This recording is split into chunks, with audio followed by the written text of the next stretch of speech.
Hola, ¿cómo estás? ¿Alguna vez te has detenido a pensar que algunos análisis de sangre que pueden ser solicitados para diagnosticar problemas de salud en realidad pueden dejarnos más confundidos, generando más confusión que las respuestas que buscabas? Muchas veces se piden como rutina, pero sin criterio pueden terminar llevando a diagnósticos erróneos, ansiedad innecesaria e incluso algunos tratamientos innecesarios y peligrosos para algunas personas. Te voy a contar cuáles son esos exámenes, quédate hasta el final, no te lo vas a querer perder. Antes de empezar, quiero preguntarte cuántos años tienes. ¿Tienes el hábito de hacerte exámenes regularmente, análisis de sangre, exámenes de imagen? ¿Te haces chequeos semestrales, anuales? ¿Cómo funciona eso para ti? ¿O no? ¿Solo vas al médico y te haces un examen cuando ya estás enfermo para descubrir la causa de algún problema? Escríbeme aquí abajo en los comentarios.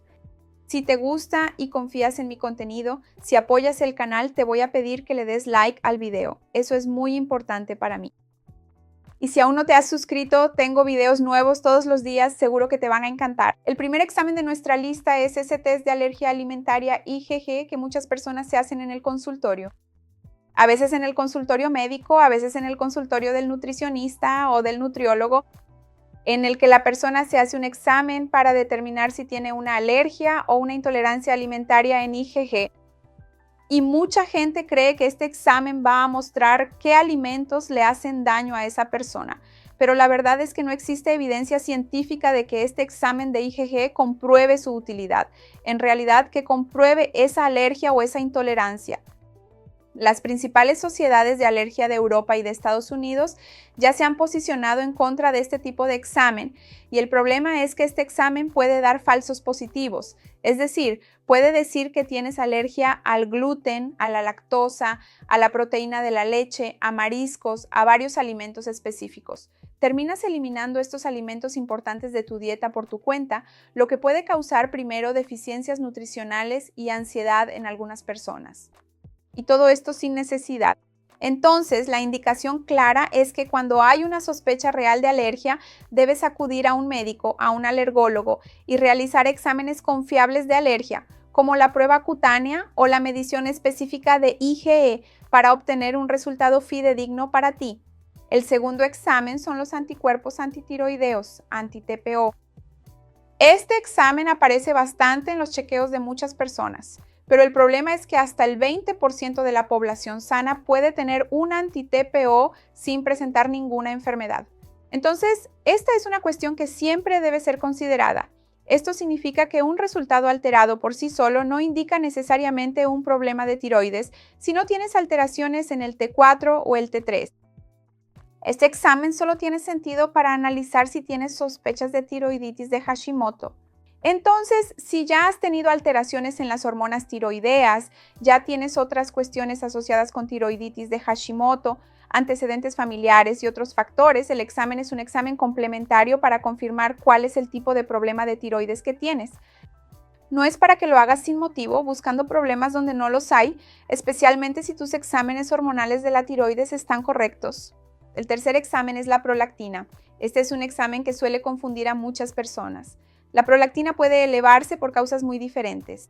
Por ejemplo, el estrés aumenta la prolactina, el ejercicio aumenta la prolactina, una ropa muy ajustada que estimula mucho los pezones puede aumentar la prolactina. Algunos medicamentos, como los antidepresivos, pueden aumentar la prolactina y eso no necesariamente significa alguna enfermedad. Entonces, la medición de la prolactina también solo tiene sentido solicitarla cuando la persona ya llega al ginecólogo o endocrinólogo con síntomas reales, como infertilidad, galactorrea, que es la salida de leche por los senos, o la sospecha de un tumor de la glándula que produce la prolactina. Entonces, pedir la prolactina de forma rutinaria solo puede generar una vez más ansiedad, un costo innecesario y a veces mucho estrés. Un examen que muchas veces se solicita para que parezca un examen más sofisticado. Voy a pedir T3, T4, anti-TPO, T3 reversa. La persona dice, wow, está haciendo un análisis muy profundo de mi tiroides. Ese T3 reverso es un examen diferente. Ese examen no tiene mucho sentido, solo en casos muy específicos cuando las personas están hospitalizadas con sospecha de enfermedad y de tiroides. Muchas veces puede pasar que la persona salga con el resultado alterado del T3 reverso, pero tener el TSH y el T4 normales y empezar a tomar hormona tiroidea por eso.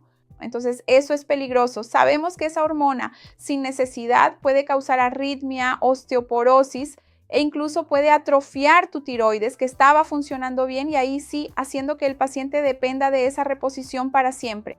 Entonces, una vez más, cuidado con las modas y para analizar tus hormonas, lo ideal es que siempre vayas a un endocrinólogo, que es el médico especialista en esta parte hormonal.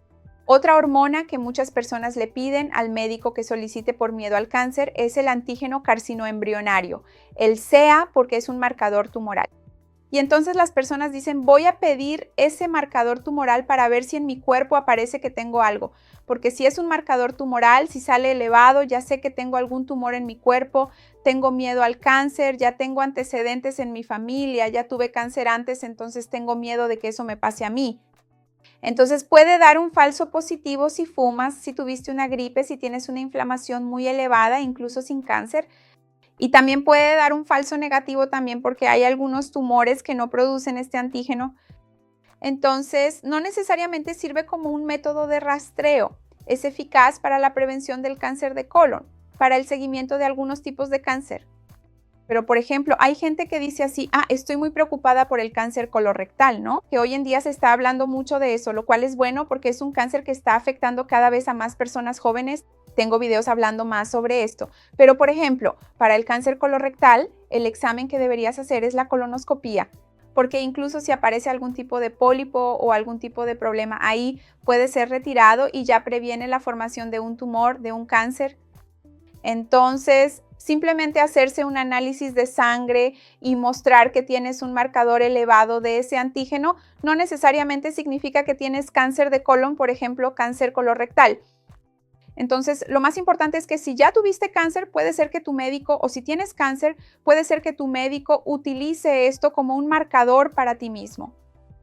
Pero si no tienes cáncer, como te dije, puede dar un falso positivo o un falso negativo. Por eso no se utiliza mucho en ese sentido. Otro examen que muchas personas piensan en hacerse es la insulina en ayunas, para evaluar la resistencia a la insulina. Ese diagnóstico de prediabetes y diabetes no se hace necesariamente por la insulina en ayunas, es si por la glucemia en ayunas, la hemoglobina glicosilada y la prueba de tolerancia oral a la glucosa. Entonces, si su médico tiene dudas sobre si tienes diabetes o no, lo primero que va a hacer es medir la glucemia en ese mismo momento, a cualquier hora del día en que se encuentre, para verificar cómo está en ese instante. Si en ese momento la glucosa está controlada, él va a pedir la glucosa en ayunas y muy probablemente va a pedir la hemoglobina glicosilada para ver ese panorama de los últimos 3 meses como si fuera un historial de 3 meses y va a pedir la prueba de tolerancia oral a la glucosa en la que vas en ayunas, va al laboratorio y se hace el examen en ayunas. Después te dan una dosis de glucosa y van midiendo, algunos minutos después, varias veces para ver cómo reacciona tu cuerpo a la glucosa. Eso es mucho más interesante para ti que simplemente solo medir la insulina. La insulina varía mucho a lo largo del día y puede dar resultados engañosos, dependiendo de la persona. Entonces, muchas veces puede ser solicitada en la investigación de hipoglucemia, en otras cuestiones complementarias del diagnóstico, a veces en quienes ya tienen resistencia diagnosticada o en quienes son diabéticos para acompañar la producción o de forma complementaria, pero la insulina aislada no va a ayudar mucho al médico en ese sentido. Cuéntame aquí abajo entonces, si ya te hiciste estos exámenes, ¿cuáles fueron los resultados? ¿Te ayudaron o te dejaron más confundido? Me encantará ver tu comentario. Recuerda dejar un me gusta en el video, eso me ayuda mucho, y compártelo con quien le va a gustar, con quien lo necesita. Vamos juntos a ampliar esta cadena de cosas buenas, eso es lo que quiero aquí con el canal. Un último detalle que quiero decirte es, obviamente te mencioné aquí que estos exámenes no están indicados para que los hagamos por nuestra cuenta, ¿verdad? Ir al médico y decirle, quiero hacerme esta prueba, quiero hacerme aquella prueba porque está de moda. Pero obviamente si tu médico te recetó esta prueba y te la está haciendo seguimiento, debe haber una razón. Así que siempre haz todas las pruebas que te diga tu médico, ¿de acuerdo? Hasta la próxima, chao.